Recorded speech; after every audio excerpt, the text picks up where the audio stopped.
This is the Investor Connect podcast program. I'm Hall T. Martin. I'm the host of this show in which we interview angel investors, venture capital, family offices, private equity, and many other investors for early stage and growth companies. I hope you enjoy this episode.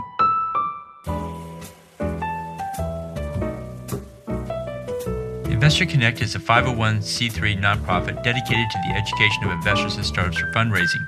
Please consider donating $100 to the program to help others in their investor and entrepreneur journey. You can find the donate button on the investorconnect.org website.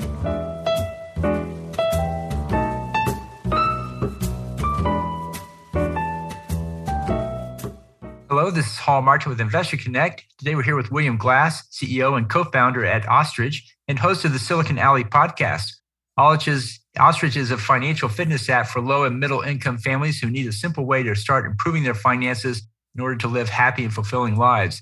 In the Silicon Alley podcast, you'll hear from a variety of entrepreneurs, venture capitalists, and top performers about their journeys and personal finances. William, thanks for having me on your show, and thank you for joining us today. Yeah, thanks, Hall. I'm excited to sit down and switch sides. We had a great conversation on angel investing, and I appreciate you having me on your show as well. So where does this podcast find you today? So I am in Queens, New York. Great. Well, let's talk about New York and what is currently happening in the world of Silicon Alley after the pandemic. How is it the same or different than before? Yeah, I think that there's been a lot of people moving into New York City. It felt like everything going on in San Francisco with COVID, for whatever reason, we ended up having a lot of influx of especially engineering talent, which I think is really interesting. And everything's hot right now in Web3. So a lot of Web3 specific focused companies, builders, entrepreneurs. And I think that's really the big change that's happened since the pandemic. And what about the traditional fintech and other applications going on? Did you see an exodus or a shift in temperament about those other applications? I think there's still a lot of excitement. It seems like there's this proliferation, or this, not proliferation, there seems to be a clear line between some venture capitalists that are really excited about Web3 and they've kind of gone all in. And then others that are more, we're pure play Web2 and, there's still a lot to be figured out in that space. And so, core fintechs is still very, very strong. And so there's a number of investors and entrepreneurs in the fintech space. And I felt like it's just continued to grow stronger. And there seems to be a little bit of a blending from a company perspective of people thinking about Web3 applications in their quote Web2 fintech companies. So for those Web3 applications, what's the driving trend? Is it fintech plays or is it enterprise software? What do you see the most focus on? Infrastructure. So right now, I think if you've noticed anything in the Web3 space, the experiences aren't great from a customer user perspective, right? Spending hundreds of dollars on gas fees on Ethereum to go buy a picture, NFTs and things like that. It's just not a great experience. And there are a lot of early adopters that are really, really passionate about it. But what we're seeing is a big focus on infrastructure. I've seen some interesting projects around Empire DAO as well, which is trying to build like this in real life building ecosystem of Web3 companies. They've got Web3 sponsors and they even launched as a DAO to raise capital. They did go to traditional venture capitalists as well. But there's all these people that are focused on infrastructure and providing the things that are needed, both from a technology perspective in Web3, as well as like bringing the resources needed to help support new applications in the space.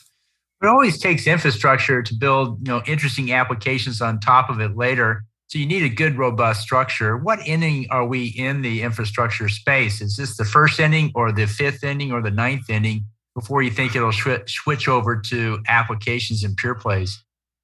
I'm really probably not qualified to give a really good response, but it feels like we're still early innings and, inning 2 or 3 maybe. It depends on where you are in the space and what you consider mass adoption. But I think if you just look at the overall adoption of NFTs and cryptocurrency, just in the general population, that's a good indicator that the experience is, we're seeing adoption, we're seeing interest, but there's no real applications at this point.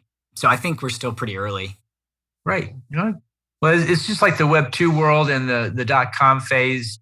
There was a lot of great applications that came out well ahead of the infrastructure, and we all know how that story ended for the most part. not well. And so I think Exactly. maybe people have learned you really need a robust infrastructure before you try those things. And so we'll see how well we do on this next round with that memory we have there as well.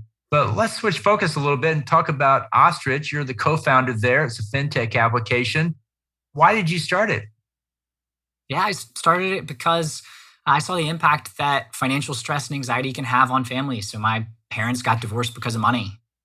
In 2008, when the housing bubble burst, their relationship burst along with it. They didn't have a way to communicate about financial goals. And ultimately, it was just too much of a stress and strain on their relationship. And so left an impact on me, and seeing that my family wasn't the only one, but wanted to find a way to actually solve some of these real world problems that, not helping people achieve financial goals, providing a pathway structure causes.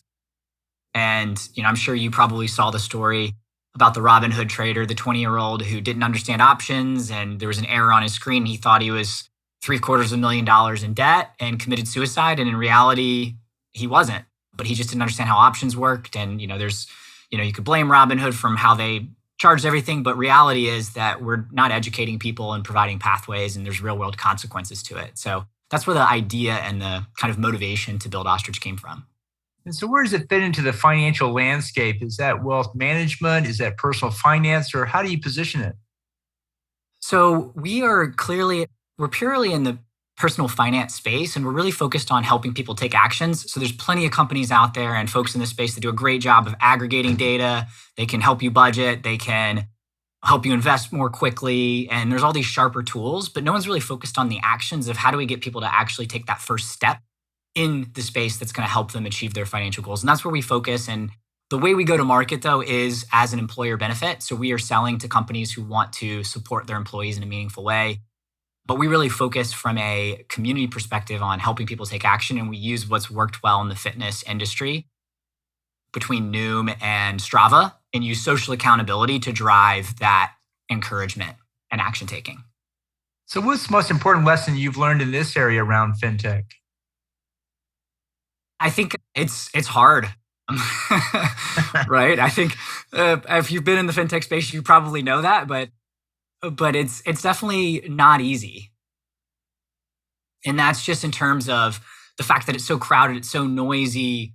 A lot of people use the same language, but if you look at what the products that say they do the same thing do, they don't. But the communication to consumers is all very similar. Like you could go right now and go look at the advertising for the top probably 10, 15 personal finance apps, and they're all going to look the exact same. You could just replace the company name and they're going to look the exact same.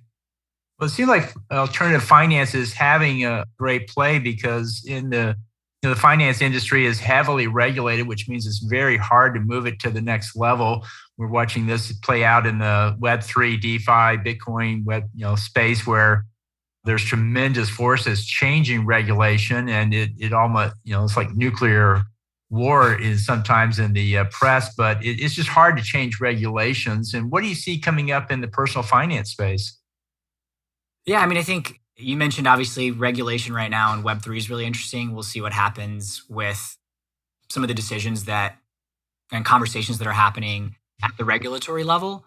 I think they need to be there in order for us to get to a point where we can start making better decisions. I know for Ostrich, we're not focused on providing financial services, which allows us to stay away from that regulatory side to some degree. We're focused again on the action taking, encouraging, and focusing on the psychological behaviors, which is a completely different problem set than just being able to get regulatory approval to provide a better investing product or a better savings product or a better debt pay down tool. So ours is more on the consumer side when it comes to challenges than it is necessarily on the tech stack and regulatory concerns around financial services specifically. Well, as you launched Ostrich, what was the one thing you didn't expect happened that did? One, that it would take as long as it has. So I think there's a misconception there. We bootstrapped, used no code, low code tools to prove out and build out the product. And then it took way more time to recruit and build up the team and then ultimately get to the point where we are today. But I think it's been really helpful because we've had more time to figure things out, talk to customers, understand how the product's different, how we can actually provide value in a unique way. And through that, we've been able to get some really awesome partnerships with like AARP and some other like well-known folks in the education sector that we wouldn't have been able to do otherwise.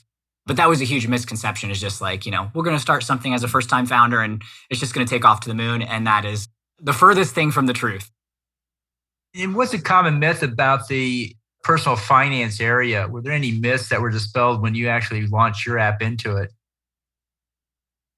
I mean, I think I referenced this earlier with just like how it seems like there are so many different companies that are doing different things and people all have this great intent, but all the products end up being the same.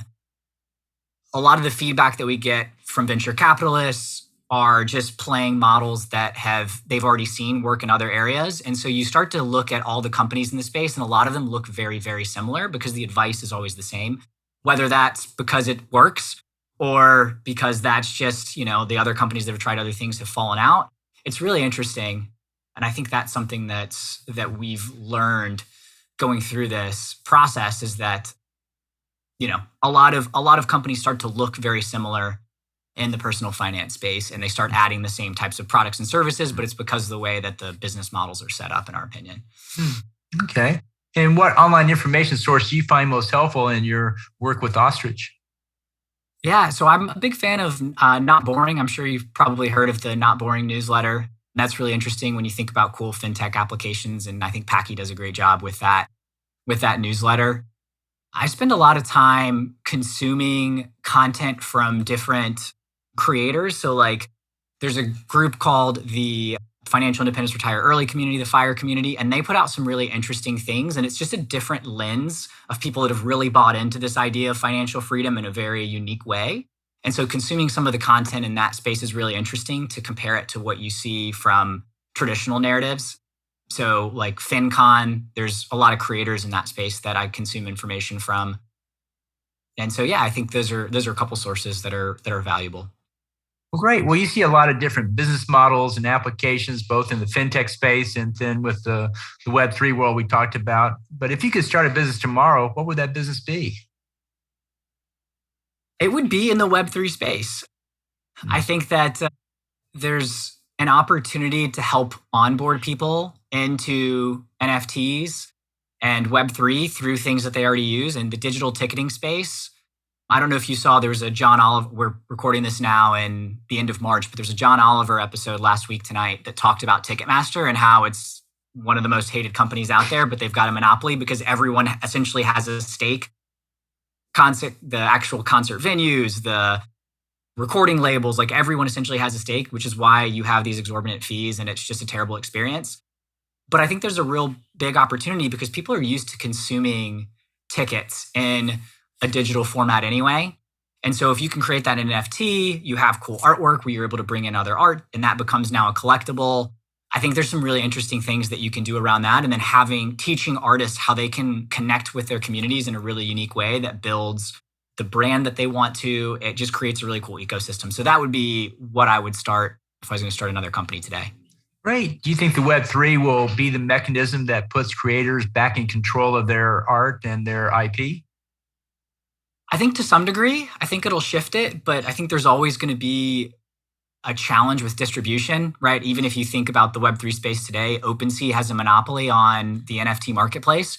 So like, yes, they're not centralized, but they are centralized, right? That's where most of the offers happen. So there's an opportunity and it does give creators some say, but I still think you're going to have some of the same challenges we've always had where it's going to be distribution, discovery. So I think there is an opportunity, but it's hard to say that it will shift all the way into the creator's favor. I think we're, on a pendulum, so it will swing towards creators and artists, but it's hard to say. Great. Well, you also run the Silicon Alley podcast. I was on it earlier this week. It's a great show. What do you attribute your show's success to? I think having great conversations with folks like you, Hall. There's a lot of things that I know that I don't know, and a lot of really interesting people building cool products and businesses. And so being able to talk to them, I started the podcast out of my own need to connect with other entrepreneurs. I didn't have a huge network of investors. And so what's the best way to get someone like yourself on a call rather than trying to pitch you something probably too early or have an ask that isn't quite clear, it's like, let's have you on the show, talk about your expertise that's going to add value. And that's been a really great experience where I've been able to have some really awesome conversations with really smart, unique folks that provide value both to an audience, but also personally to myself. And what tips would you give to a podcaster who may be listening today? What would you tell them to be successful or how to be successful as well? I would say don't try to do too much. I'd say focus on who it is that you're trying to serve. Is this going to be just for entertainment? Is it going to be an education podcast? And then focus on that and go really deep on that, identifying who your customer is.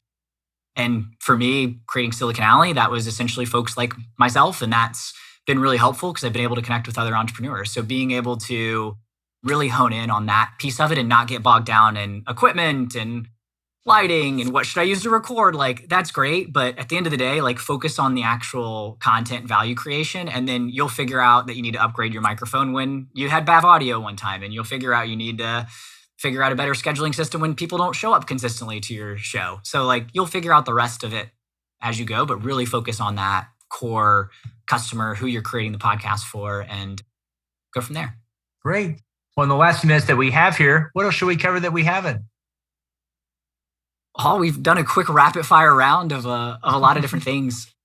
But I think I would just challenge the audience to think about how can we create impact and I'm obviously my focus coming from the personal finance space.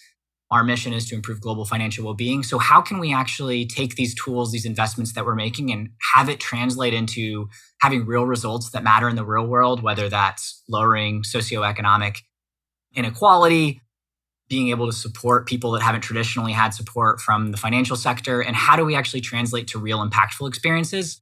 I get really sad when we see proliferation of like buy now, pay later and things like that don't necessarily have end users in the best interest, but they can create, a ton of value for folks. But we're essentially just having the debt cycle get recreated in a different format. So I just challenge folks to think about how can they, with whatever they're doing, whether it's from an investor perspective, it's an entrepreneur perspective, how can they have an impact that goes beyond just the dollars and cents? Great. So how best for listeners to get back in touch with you? Yeah, I'm active on LinkedIn and Twitter. So William Glass, Ostrich, if you search those terms, I'll pop right up. You can also send me an email if you want to. I'm open to that, william@getostrich.com. And yeah, happy to have conversations with folks, whether it's about, entrepreneurship, tech, personal finance. I'm happy to support and just try to help give back to the ecosystem.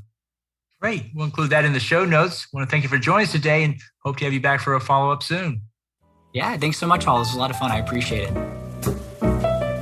Investor Connect helps investors interested in startup funding. In this podcast series, experienced investors share their experience and advice. You can learn more at investorconnect.org. Hall T. Martin is the director of Investor Connect, which is a 501c3 nonprofit dedicated to the education of investors for early-stage funding. All opinions expressed by Hall and podcast guests are solely their own opinions and do not reflect the opinion of Investor Connect. This podcast is for informational purposes only and should not be relied upon as a basis for investment decisions.